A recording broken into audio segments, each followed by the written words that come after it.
Inca Cola from Peru.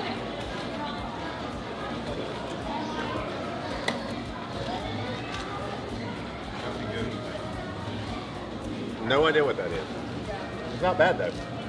We got Melon Frosty from Thailand.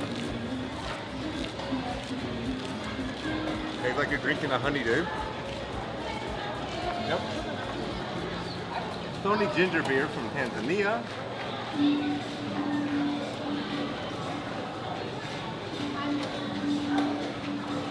I've had this flavor before. I can't think about what it is.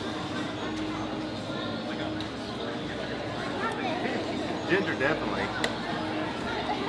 I can't tell what that other flavor is. This is the Beverly from Italy.